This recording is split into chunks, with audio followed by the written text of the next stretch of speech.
इस वीडियो में हम पढ़ रहे हैं क्लास 9th के ज्योग्राफी के चैप्टर 4 को, जिसका नाम है क्लाइमेट। और यह वीडियो नंबर 4 इस चैप्टर का। तो आइए हम शुरुआत करते हैं इस चैप्टर को और देखते हैं कि आखिर हमें क्लाइमेट टॉपिक में पढ़ना क्या है। तो देखिए, पीछे के 2 चैप्टर्स में हमने लैंडफॉर्म्स और ड्रेनेज के बारे में पढ़ा था कि इंडिया का लैंडफॉर्म कैसा है, इंडिया का ड्रेनेज सिस्टम कैसा है। और इस चैप्टर में ये जो हमारा क्लाइमेट चैप्टर है, इसमें हम क्लाइमेट के बारे में पढ़ने वाले हैं, नेचुरल एनवायरनमेंट के बारे में पढ़ने वाले हैं कि हमारे कंट्री का एटमॉस्फेरिक कंडीशन कैसा है, इन सभी चीज़ों को देखने वाले हैं। तो देखिए, अगर आप नेचुरल एनवायरनमेंट के बारे में पढ़ रहे हैं किसी भी एरिया का, तो उसमें 3 चीज़ों को पढ़ना बहुत ही जरूरी है। पहला तो आपका लैंडफॉर्म हो गया, दूसरा ड्रेनेज सिस्टम हो गया, और तीसरा आपका एटमॉस्फेरिक कंडीशन हो गया, यानी कि हमारा जो क्लाइमेट है, इन 3 चीज़ों को। तो इसमें से जो पहले 2 हैं, यानी कि जो लैंडफॉर्म और ड्रेनेज को हमने पढ़ लिया है पहले ही, और अब हम तीसरे टॉपिक को पढ़ने वाले हैं, और वो है एटमॉस्फेरिक कंडीशन यानी कि क्लाइमेट। तो देखिए, यहाँ पर आप एक तरीके से दिमाग में कभी कभी सोचते होंगे, या फिर आपसे सवाल सिंपली पूछा जा सकता है कि आप दिसंबर में वुलन क्लोथ्स क्यों पहनते हैं, जब बहुत ही सर्दी आती है, बहुत ही ठंडी लगती है। या फिर आपको जो मंथ मई का मंथ है, उसमें काफी हॉट हॉट टेम्परेचर क्यों होता है, और आपको अनकंफर्टेबल क्यों फील होता है। या फिर आपसे पूछा जा सकता है कि जून जुलाई में बारिश क्यों होती है। तो देखिए, इन सभी चीजों का जो जवाब है वो आपको आसानी से मिल जाएगा जब आप क्लाइमेट ऑफ इंडिया को अच्छी तरीके से पढ़ेंगे। यानी कि इंडिया के क्लाइमेट के बारे में जब आप डिटेल में पढ़ेंगे, तो आपको इन सभी सवालों के जवाब आसानी से मिल जाएंगे, और आप किसी के सवालों के जवाब दे पाएंगे। तो अब यहाँ बात आ जाता है कि आखिर ये क्लाइमेट होता क्या है। तो देखिए, क्लाइमेट की अगर हम बात करें, तो climate refers to sum total of weather conditions and variations over a large area for a long period of time more than 30 years। तो देखिए, यहाँ पर 2 चीजें बात की गई हैं। पहला तो आपका वेदर हो गया, दूसरा हो गया क्लाइमेट। वेदर का भी डेफिनेशन हम देख लेते हैं, तब इसको कंपेयर करके हमको समझना आसान होगा। Weather refers to the state of the atmosphere over an area at any point of time. तो देखिए, यहाँ पर 2 डेफिनेशन हमने देखे, पहला तो क्लाइमेट का, दूसरा वेदर का। वेदर का मतलब हुआ एटमॉस्फेयर का जो स्थिति है, यानी अभी जो कंडीशन है एटमॉस्फेयर का, eight any point of time, यानी अभी तुरंत, यानी अभी जब 10 बज रहे हैं, तो उस समय अभी कैसा टेम्परेचर है, अभी कैसी क्लाइमेट कंडीशन है। और वहीं जब हम क्लाइमेट की बात करते हैं, तो क्लाइमेट का मतलब हो गया कि देखिए, पिछले 30 सालों में, पिछले 50 सालों से जो एक तरीके से पैटर्न है, एक स्पेसिफिक पैटर्न है कि देखिए, जून जुलाई में बारिश होगी, मार्च में आपको अप्रैल में गर्मी आएगी, और दिसंबर में आपको सर्दी आएगी। तो ये जो चीज हुआ, ये आपका जो एक स्पेसिफिक पैटर्न है टेम्परेचर का ओवर द ईयर, या फिर एक साल में, या फिर किसी मंथ में कैसा टेम्परेचर होता है। तो ये हो गया क्लाइमेट कि इंडिया का क्लाइमेट कैसा है। तो इंडिया का क्लाइमेट में आपको जून जुलाई में आपको बारिश होती है, अप्रैल में गर्मी रहती है, फिर आपको दिसंबर जनवरी में सर्दी रहती है। तो ये आपका जो चीज हो गया, ये आपका क्लाइमेट हो गया। लेकिन अगर वेदर की बात करें, तो आपसे बात किया जाएगा कि अभी का वेदर कैसा है। इसका मतलब है कि अभी आपको बारिश हो रही है, या फिर अभी आपको धूप निकली हुई है, या फिर अभी बहुत ही सर्दी है। तो ये आपका वेदर हो गया। वेदर का मतलब कि जो एनवायरमेंट का कंडीशन है एट अ गिवन पॉइंट, यानी कि अभी तुरंत क्या है, तो उसे हम कहेंगे वेदर। और अगर आपसे पूछा जाए कि पिछले यहाँ का एनवायरमेंट कंडीशन कैसा है पिछले 50 सालों में, इसका मतलब कि यहाँ का क्लाइमेट कैसा है, कि क्लाइमेट का मतलब हो गया कि जो चीज एक तरीके से पैटर्न के रूप में पिछले कई सालों से चल रही है, 10 20 50 सालों से, वो हो गया क्लाइमेट।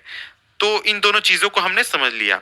तो देखिए, यहाँ पर बात की जाती है कि जो एलिमेंट है इन दोनों चीजों के, यानी क्लाइमेट और वेदर के, ये सेम है। इसका मतलब कि temperature, atmospheric pressure, wind, humidity, precipitation. इसका मतलब हुआ कि देखिए, वेदर आपसे बात किया जाए कि वेदर कैसा है, तो उसमें आप कहेंगे कि देखिए, टेम्परेचर इतना है, एटमॉस्फेरिक प्रेशर इतना है, विंड अभी चल रही है नहीं चल रही है, ह्यूमिडिटी कैसा है, या फिर प्रेसिपिटेशन कैसा है। तो इसका जवाब आप एक स्पेसिफिक नंबर में देंगे कि देखिए, अभी ऐसा है। लेकिन अब जब आपसे पूछा जाए कि क्लाइमेट कैसा कैसा है, तो क्लाइमेट में आप बात कीजिएगा कि देखिए, इस सीजन में टेम्परेचर इतना रहता है, लेकिन जनरली जो एटमॉस्फेरिक प्रेशर है वो इतना रहता है, या फिर विंड जो है वो 10 किलोमीटर प्रति घंटा की रफ्तार से बहती है। तो ये एक तरीके से जनरलाइज आंसर होगा, जो कि आप इंडिकेट करेंगे कि देखिए, पिछले 50 सालों से इस तरीके का टेम्परेचर या फिर इस तरीके की स्थिति इंडिया में रही है। तो देखिए, आपने ये ध्यान दिया होगा कि जो वेदर कंडीशंस हैं वो काफी फ्लक्चुएट करते हैं एक दिन में भी, यानी कि सुबह में कुछ वेदर कंडीशन होता है, दोपहर में कुछ वेदर कंडीशन होता है, शाम में कुछ वेदर कंडीशन होता है।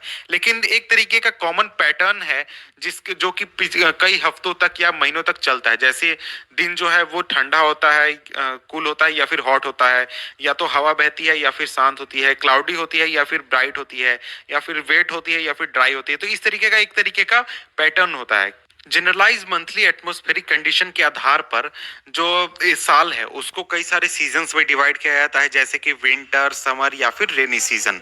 और इसके बाद अगर हम बात करें तो पूरे वर्ल्ड को कई सारे क्लाइमेटिक रीजन्स में डिवाइड किया गया है। और अगर आपसे पूछा जाए कि इंडिया का क्लाइमेट जो है वो किस तरीके का है और ऐसा क्यों है, तो आप एक हो सकता है कि आपको ये पता ना हो या फिर आप इसका आंसर ना करने पाए। तो जो ये चीज है, इस चीज को हम इस चैप्टर में पढ़ने वाले हैं और आगे इन चीजों को हम देखेंगे इस चैप्टर में। तो आइए हम आगे बढ़ते हैं और पढ़ते हैं और देखते हैं इस चीज को। जो इंडिया का क्लाइमेट है उसे कहा जाता है मॉनसून टाइप का, यानी इंडिया का क्लाइमेट कैसा है, मॉनसून टाइप का। ये क्या होता है इस चीज को आगे हम देखने वाले हैं। तो देखिए ये जो क्लाइमेट है ये आपको मेनली साउथ एशिया और साउथ ईस्ट एशिया में देखने को मिलता है। और पूरे इंडिया की बात करें तो पूरे इंडिया में लगभग जो क्लाइमेट है वो एक जैसा है, लेकिन उसमें भी आपको रीजनल वेरिएशन ऐसा आपको दिखेगा जिसको कि आप नोटिस कर सकते हैं। जैसे कि इंडिया के कुछ हिस्सों में जाएंगे वहां पर टेम्परेचर जो है वो काफी अलग होगा दूसरे रीजन से।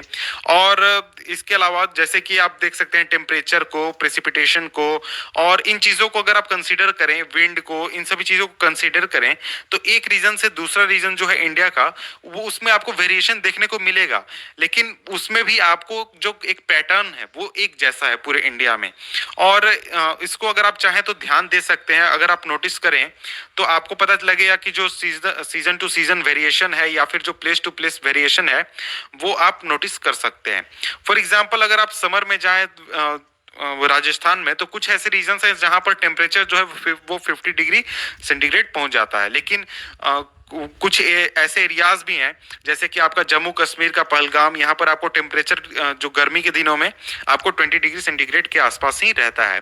और विंटर के नाइट में जो द्रास है जम्मू कश्मीर में, वहां का जो टेम्परेचर होता है वो -45 डिग्री सेल्सियस हो जाता है। लेकिन वहीं जो तिरुवनंतपुरम है वहां पर जो टेम्परेचर है वो आपको 22 डिग्री सेल्सियस रहता है। तो यहाँ देख सकते हैं डू यू नो में आपको कुछ जानकारी दी गई है कि देखिए कुछ ऐसे प्लेसेस हैं जहां पर दिन और रात का जो टेम्परेचर वेरिएशन है वो काफी ज्यादा होता है। जैसे कि थार डेजर्ट में आपको दिन में टेम्परेचर 50 डिग्री सेल्सियस के आसपास पहुंच जाता है, वहीं आपको रात में ये 15 डिग्री सेल्सियस रहता है। और इसी तरफ दूसरे ऐसे इलाके हैं जैसे कि अंडमान निकोबार या फिर जो केरला रीजन है, वहां पर आपको जो टेम्परेचर वेरिएशन है वो आपको दिन और रात का बिल्कुल भी नहीं रहता, यानी दिन में जितना टेम्परेचर है उतना ही आपको टेम्परेचर रात में भी देखने को मिल जाएगा। तो आगे बढ़ते हैं। तो अब हम देखते हैं प्रेसिपिटेशन को। तो देखिए प्रेसिपिटेशन होता क्या, अगर आपको नहीं पता तो मैं आपको बता देता हूं, समझाने की कोशिश करता हूं। तो देखिए आसमान में यानी हमारे एटमॉस्फेयर में जितने भी वाटर वेपर्स होते हैं वो कंडेंस करके एक वाटर ड्रॉपलेट का निर्माण करते हैं, यानी कि जितनी भी बारिश की बूंदें आसमान में बनती हैं उसी को हम प्रेसिपिटेशन कहते हैं। और अगर हम प्रेसिपिटेशन को सिंपल भाषा में समझने की कोशिश करें तो सिंपली इसे हम बारिश कह सकते हैं। और अगर हम बारिश इसको हम बारिश कंसिडर करेंगे बातचीत में, तो देखिए आप अगर बारिश की बात करें या फिर प्रेसिपिटेशन की बात करें तो बहुत ज्यादा आपको वेरिएशन देखने को मिलेगा। और ऐसा नहीं है कि आपको प्रेसिपिटेशन में सिर्फ इसके फॉर्म और इसके टाइप में वेरिएशन देखने को मिलेगा, लेकिन इसके बावजूद आपको इसके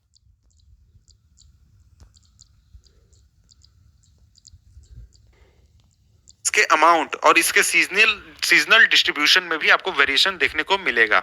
यानी कि कहीं पे बारिश कम होती है, कहीं पे बारिश ज्यादा होती है, कहीं पे आपको जून में बारिश होती है, कहीं पे अक्टूबर में बारिश होती है, कहीं पे आपको दिसंबर में बारिश होती है। तो इस तरीके से बहुत तरह के आपको वेरिएशन देखने को मिलेंगे। जैसे कि आपका हिमालय में आप जाएंगे तो वहां पर आपको जो बारिश होती है वो बारिश बूंदों में नहीं होती, बल्कि आपको वहां पर स्नोफॉल होता है। तो एक तरीके का ये वेरिएशन है। और इसके अलावा जो एनुअल प्रेसिपिटेशन है वो आपको काफी ज्यादा वेरी करता है इंडिया में। जैसे मेघालय में आपको 400 सेंटीमीटर तक बारिश होती है, वहीं आपको जो लद्दाख है या फिर जो वेस्टर्न राजस्थान है वहां पर आपको 10 सेंटीमीटर से ज्यादा बारिश नहीं होती है। और ज्यादातर जो हिस्सा है कंट्री का वहां पर बारिश आपको जून से सितंबर तक होता है। लेकिन तमिलनाडु और या फिर कुछ रीजन ऐसे हैं जहां पर आपको जो बारिश है वो आपको अक्टूबर और नवंबर में ज्यादातर आपको बारिश होती है। और जनरली अगर हम बात करें तो जो कोस्टल एरियाज है वहां पर आपको जो टेम्परेचर कंडीशन है उसमें आपको कॉन्ट्रास्ट कम देखने को मिलता है। इसका मतलब कि जो टेम्परेचर वेरिएशन है वो काफी कम होता है। जैसे कि आपका सीजनल वेरिएशन हो गया, इंटीरियर रीजन में आपको काफी ज्यादा होता है। जैसे कि आपको गर्मी में टेम्परेचर जो है वो 42 डिग्री 45 डिग्री हो जाता है। आपको सर्दी में वहीं कुछ समय आपको टेम्परेचर 1 डिग्री 2 डिग्री हो जाता है। तो आपको एक तरीके का बहुत ही ज्यादा टेम्परेचर वेरिएशन देखने को मिलता है। लेकिन वहीं आप अगर कोस्टल रीजन में जाएं तो कोस्टल रीजन में आपको इस तरीके का वेरिएशन आपको देखने को नहीं मिलेगा। गर्मी में इतना ज्यादा टेम्परेचर भी नहीं होता और सर्दी में आपको इतना कम टेम्परेचर भी नहीं होता। तो ये एक तरीके का हम देख सकते हैं कि डिफरेंस है इंडिया के अंदर ही कुछ अलग अलग हिस्सों में। और इसके अलावा एक चीज पर ध्यान दें तो जो रेनफॉल है वो आपको ईस्ट टू वेस्ट मूव करने पर जो है वो कम होता जाता है। इसका मतलब कि अगर आप ईस्ट टू वेस्ट इंडिया में मूव करें तो जो रेनफॉल है वो कम होते जाता है नॉर्दर्न प्लेन में। जैसे कि अगर आप पश्चिम बंगाल में हैं तो बारिश ज़्यादा होगी, झारखंड में बारिश उससे कम, फिर उसके बाद यूपी में उससे कम, यूपी के बाद आपको राजस्थान में उससे कम। इस तरीके से जब हम मूव करते हैं वेस्ट की तरफ तो हमारा जो बारिश है वो कम होते जाता है। और इन सभी वेरिएशंस की वजह से अलग अलग तरह के लाइफ्स एक तरीके से लोग जीने लगे हैं अलग अलग रीजन्स में जहां वो रहते हैं। क्या वो खाते हैं, किस तरीके का क्लॉथ्स वो पहनते हैं और इसके अलावा किस तरीके के हाउसेज में वो रहते हैं, इन सभी चीज़ों पर इस तरीके का जो हमारा एटमॉस्फेरिक कंडीशन है इसका प्रभाव पड़ा है। यानी कि वेरिएशन की वजह से लोग जो है वो अलग अलग तरीके के जीवन जी रहे हैं। तो देखिए ये वीडियो यहीं पर हमारा खत्म होता है। इसके बाद हम नेक्स्ट वीडियो पढ़ेंगे जिसमें कि हम पढ़ेंगे टॉपिक क्लाइमेटिक कंट्रोल्स। तो मिलते हैं आपसे नेक्स्ट वीडियो में जिसका लिंक मैं नीचे